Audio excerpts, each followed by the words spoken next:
अस्सलाम वालेकुम एवरीवन। आज मैं जो वीडियो लेकर आई हूँ बहुत ही सीरियस टॉपिक पे है, जो है पीसीओएस।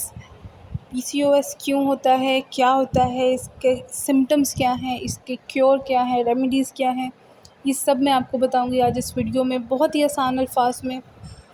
पीसीओएस कहते हैं पॉलीसिस्टिक ओवरी सिंड्रोम को। पीसीओएस बहुत एक कॉमन डिज़ीज़ है। सबसे पहले चलते हैं इसके कॉज की तरफ। पीसीओएस होता है हार्मोनल इम्बैलेंस की वजह से। बॉडी में कुछ स्पेसिफिक हार्मोन्स की डेफिशिएंसी या एक्सेसिवनेस की वजह से पीसीओएस होता है। रिप्रोडक्टिव एज में ये बहुत कॉमन है वुमेन में। ओवरीज और ओवुलेशन पीरियड को बहुत अफेक्ट करता है। पॉलीसिस्टिक का मतलब होता है ढेर सारे सिस्ट, यानी ज़्यादा सिस्ट। पीसीओएस वो कंडीशन है जिसमें ओवरीज में नंबर ऑफ़ सिस्ट की डेवलपमेंट हो जाती है। अब ये जानना ज़रूरी है कि एक्चुअली पीसीओएस में होता क्या है, ये हमारी लाइफ पे अफ़ेक्ट कैसे करता है। नॉर्मली ओवरीज़ एक एग बनाती हैं और हर मंथ उस एग को रिलीज़ कर देती हैं, लेकिन पीसीओएस में एग डेवलप नहीं होता। लेकिन अगर कि कुछ चांसेस में एग डेवलप हो भी जाता है तो वो रिलीज़ नहीं होता ओवुलेशन पीरियड में। एग का रिलीज़ ना होना और बहुत से प्रॉब्लम्स को क्रिएट कर देता है।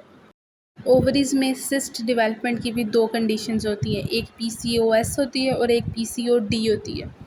पीसीओडी में होता है स्मॉल नंबर ऑफ़ सिस्ट होते हैं और छोटे छोटे सिस्ट होते हैं, जो कि सिंपल डाइट और एक्सरसाइज से 90 डेज़ में क्लियर किए जा सकते हैं। 90 डेज़ में उसको रिज़र्व किया जा सकता है, वापस एक नॉर्मल कंडीशन में लाया जा सकता है।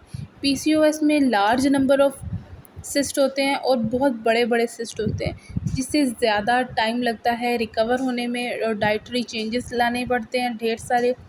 कभी कभार मेडिकेशंस भी यूज़ करनी पड़ती हैं। अब चलते हैं इसके सिम्टम्स की तरफ। पीसीओएस के सिम्टम्स बहुत वाज़ेह होते हैं अगर गौर किया जाए। इरेगुलर पीरियड सबसे बड़ा सिम्टम है।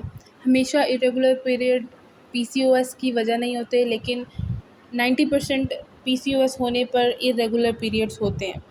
हैवी ब्लीडिंग होती है, हेयर ग्रोथ होती है, फेशियल हेयर ग्रोथ होगी, बॉडी हेयर ग्रोथ होगी, अननेसेसरी जगह पर हेयर ग्रोथ होगी और नॉर्मल से ज़्यादा। एक्ने शुरू हो जाता है। मैं फिर क्लियर कर दूँ, ये ज़रूरी नहीं कि हर एक्ने की वजह पीसीओएस हो, लेकिन पीसीओएस जब होता है तो एक्ने ज़रूर होता है। वेट गेन होना शुरू हो जाता है अननेसेसरीली। मेल पैटर्न्स शो होना शुरू हो जाते हैं बॉडी में। बाल्डनेस यानी गंजपन का शिकार होने लग जाते हैं। स्किन डार्क होने लग जाती है, जहाँ जहाँ आपकी स्किन टर्न होती है, यानी underarms, under legs, thighs, इन जगहों पे स्किन डार्क होनी शुरू हो जाती है। आपके नेक पे स्किन डार्क होनी शुरू हो जाती है। वक्त बेवक्त सर दर्द यानी हेडेक रहता है। अगर आप अपनी बॉडी में ये 4 से ज़्यादा सिम्टम्स देखें तो ज़रूर जल्द अज़ जल्द पीसीओएस का टेस्ट कराएं, ताकि जल्द अज़ जल्द उसकी मेडिकेशन या उसका क्योर या किसी रेमेडी से उसको क्योर किया जा सके और आने वाली प्रॉब्लम से बचा जा सके। अगली चीज़ जो जानना बहुत ज़रूरी है वो रेगुलर मेंस्ट्रुअल साइकिल और पीसीओएस में मेंस्ट्रुअल साइकिल का डिफरेंस है। रेगुलर मेंस्ट्रुअल साइकिल में ब्रेन 2 हार्मोन्स को सेंड करता है ओवरीज में, एक एलएच और एक एफएसएच। जब ब्रेन एलएच को रिलीज़ करता है तो वो एक सर्ज की सूरत में रिलीज़ करता है।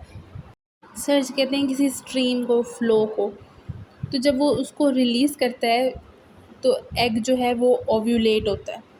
वो ओव्यूलेटेड एग फलोपियन ट्यूब से यूट्रस में चला जाता है। प्रोजेस्टेरोन एक और हार्मोन है, वो यूट्रस की लाइनिंग को थिक कर देता है। अगर स्पर्म प्रेजेंट होता है तो एग फर्टिलाइज हो जाता है, अदरवाइज़ यूट्रस की लाइनिंग शेड होना शुरू हो जाती है और पीरियड्स स्टार्ट हो जाते हैं। और दूसरी तरफ होता है पीसीओएस में menstrual cycle. LH level already high होता है, तो ब्रेन से कॉन्टीन्यूसली एलएच जो है वो रिलीज़ होता रहता है, तो उसका कोई भी सर्ज या फ्लो ऐसा नहीं आता जो एग को ओव्यूलेट कर सके। सिरे से एग बनता ही नहीं है। जब एग नहीं बनेगा तो वो ओव्यूलेट भी नहीं होगा, ओव्यूलेशन पीरियड ही नहीं आएगा, इरेगुलर पीरियड्स होंगे। उसके बाद 2 वजूहात हो सकती हैं, एक तो इनफर्टिलिटी हो जाती है और दूसरा डेवलपमेंट ऑफ सिस्ट। ओवरीज में सिस्ट पैदा हो जाते हैं, यहाँ पर इनफर्टिलिटी यानी बांझपन का शिकार हो जाते हैं। मेडिकली पीसीओएस के 2 मेन कॉजेज़ होते हैं, हाई लेवल ऑफ इंसुलिन और हाई लेवल ऑफ एंड्रोजन। जिन फीमेल को पीसीओएस होता है उनकी बॉडी में इंसुलिन लेवल ज़्यादा होता है, उनकी बॉडी ऑलरेडी इंसुलिन रेजिस्टेंट होती है। इसकी चंद वजूहत हैं, जिनमें सबसे पहले उनकी अनहेल्दी ईटिंग हैबिट्स होती हैं, कि वो फ्राइड आइटम्स, मीठा बहुत ज़्यादा खाती हैं, अनहेल्दी चीज़ें। फ़िज़िकल एक्टिविटी ज़ीरो होती है जिसकी वजह से वो ओवरवेट हो जाती हैं। और दूसरी बड़ी वजह होती है फैमिली हिस्ट्री, कि उनकी फैमिली में पीसीओएस की हिस्ट्री या इंसुलिन रेजिस्टेंट की या डायबिटीज़ की हिस्ट्री रह चुकी है। और दूसरी बड़ी वजह होती है high level of androgen. Androgen male hormone होता है, इसकी एक्सेसिवनेस की वजह से बॉडी में मेल ट्रेट्स डेवलप होना शुरू हो जाते हैं। इसके हाई लेवल की वजह से ओवरीज़ एग रिलीज़ नहीं करती और जो फॉलिकल्स होते हैं वो सिस्ट में कन्वर्ट हो जाते हैं, जो कॉज करते हैं ओवेरियन सिस्ट को। हेयर ग्रोथ फेस पर, बॉडी पे एक्सेसिव शुरू हो जाती है, एक्ने बढ़ जाती है फेस पे। ये सब एंड्रोजन के हाई लेवल की वजह से होते हैं। पीसीओएस का पता 20s या 30s में चलता है, आफ्टर मैरिज, जब औरतें कंसीव करना चाहती हैं लेकिन नहीं कर पाती तो वो चेक कराती हैं और उन्हें पीसीओएस पता चलता है कि हमें पीसीओएस है। लेकिन ये किसी भी एज में हो सकता है, मोस्टली ये यंग गर्ल्स में होता है जिनकी नया नया मेंस्ट्रुएशन पीरियड स्टार्ट हुआ होता है, उनमें ये बहुत कॉमन है। लेकिन चूँकि उन्हें पता नहीं होता, कोई उनको गाइड नहीं करता, इसलिए बाद में उन्हें प्रॉब्लम का फेस करना पड़ता है। पीसीओएस अदर देन इटसेल्फ और भी काफ़ी चीज़ों के लिए रिस्क बन जाता है, जिसमें सबसे ज़्यादा एंडोमेट्रियल कैंसर होता है। एंडोमेट्रियल कैंसर यूट्रस के कैंसर को कहते हैं। इसके अलावा डिप्रेशन और एंजाइटी की बहुत बड़ी वजह है। स्लीप एपनिया हो जाता है, बॉडी में अनहेल्दी कोलेस्ट्रॉल बहुत बढ़ जाता है, हाई ब्लड प्रेशर रहना शुरू हो जाता है और डायबिटीज़ तो मोस्ट कॉमन रिस्क फैक्टर है।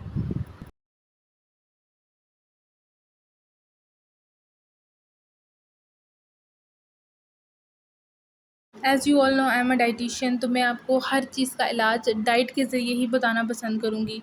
तो डाइटरी मैनेजमेंट के साथ भी हम पीसीओएस का इलाज बआसानी कर सकते हैं। वो फूड जिसमें हाई फाइबर है वो कंज्यूम करना चाहिए। एंटी इन्फ्लेमेटरी फूड्स को कंज्यूम करना चाहिए। वो फूड जो सोजिश को ना पैदा करता हो वो खाना चाहिए। लो फैट यूज़ करना है और लो ग्लिसेमिक इंडेक्स फूड का इस्तेमाल करना है। इन सब चीज़ों पर अमल करके आप इजीली पीसीओएस का इलाज कर सकते हैं। 5 ऐसे न्यूट्रिएंट्स के बारे में मैं आपको बताऊंगी जो बहुत हेल्प करते हैं पीसीओएस के क्योर के लिए। सबसे पहले विटामिन डी, उसके बाद मैग्नीशियम, जिंक, विटामिन बी 12 और फोलेट। इन 5 इंग्रेडिएंट्स को, इन पाँच न्यूट्रिएंट्स को अगर आप अपनी डाइट में कंटिन्यूअसली ऐड कर लेते हैं, डेली लाइफ का हिस्सा बना लेते हैं, तो पीसीओएस का क्योर बहुत आसान हो जाएगा। विटामिन डी हम हासिल कर सकते हैं डेयरी प्रोडक्ट्स से, एग्स से, लिवर से, फ़िश से। इसके अलावा सनलाइट से भी विटामिन डी हम हासिल कर सकते हैं। विटामिन डी टेस्टोस्टेरोन लेवल को डिक्रीज़ करने में हेल्प करता है, इन्फ्लेमेशन से हेल्प करता है, प्रिवेंट करता है इन्फ्लेमेशन को, इंसुलिन रेजिस्टेंट को कम करता है या फिर इंसुलिन रेजिस्टेंट को प्रिवेंट करता है। अगर इंसुलिन रेजिस्टेंट नहीं है तो ये होने से प्रिवेंट करता है। दूसरा इंपॉर्टेंट न्यूट्रिएंट है मैग्नीशियम। मैग्नीशियम हम हासिल कर सकते हैं पम्पकिन सीड से, सनफ्लावर सीड से, सेसमे सीड से, आमंड्स, पीनट, सोयाबीन्स, इस तरह के ढेर सारे नट्स जो भी हमें आमतौर पर मिल जाते हैं, सब में मैग्नीशियम हाई क्वांटिटी में होता है। नट्स के साथ साथ ग्रेन्स यानी राइस, ओट्स, बार्ले वगैरह में भी काफ़ी ज़्यादा मिकदार में मैग्नीशियम होता है। इसके साथ ही स्पिनच और पोटैटोज़ में भी मैग्नीशियम हाई क्वांटिटी में मौजूद होता है।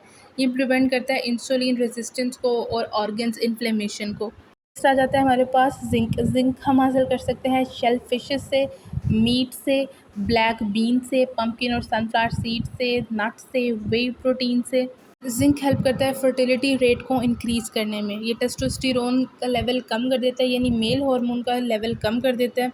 इन्फ्लेमेशन को भी कम कर देता है, जिसकी वजह से फर्टिलिटी रेट बढ़ जाता है। नेक्स्ट है जी हमारे पास विटामिन बी 12। ये मोस्टली मैरीन एनिमल से हासिल किया जा सकता है, जिसमें शेल फिशेस, सैल्मन, मीट में, फ़िशेस में डिफरेंट तरह की, फिर बीफ के लिवर में विटामिन बी 12 होता है, एग्स में, डेयरी प्रोडक्ट्स में होता है। सिस्ट की वजह से जो लेथार्जी और वीकनेस हो जाती है और हर वक्त पेन रहता है बॉडी में, जॉइंट्स में, विटामिन बी 12 उसको हेल्प करता है डिक्रीज़ करने में। Last but not the least is folate.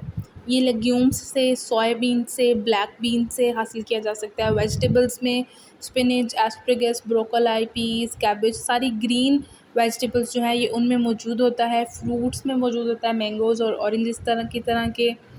ये हेल्प करता है ब्लड की प्रोडक्शन में, पीसीओएस में हैवी ब्लीडिंग होती है, काफ़ी ब्लड लॉस होता है, ये उसको कंपनसेट करने में हेल्प करता है। अब चलते हैं इसके डायग्नोसिस की तरफ से। सिम्टम्स तो हमें पता चल गए, लेकिन एक्चुअल डायग्नोस तो मेडिकली ही किया जाएगा। 4 तरह से डायग्नोस किया जा सकता है। एक पेल्विक एग्ज़ाम के ज़रिए, ब्लड टेस्ट के ज़रिए, अल्ट्रासाउंड्स के ज़रिए और हार्मोनल टेस्ट के ज़रिए। सबसे पहले आ जाता है पेल्विक एग्ज़ाम। इसमें विजुअल और मैनुअल इंस्पेक्शन करते हैं आपके रिप्रोडक्टिव ऑर्गन्स की। मैनुअली डॉक्टर चेक करता है कि कहीं पे मैस ग्रोथ है या एब्नॉर्मेलिटीज़ हैं, वो चेक की जाती हैं पेल्विक एग्ज़ाम में। नेक्स्ट आ जाता है जी ब्लड टेस्ट।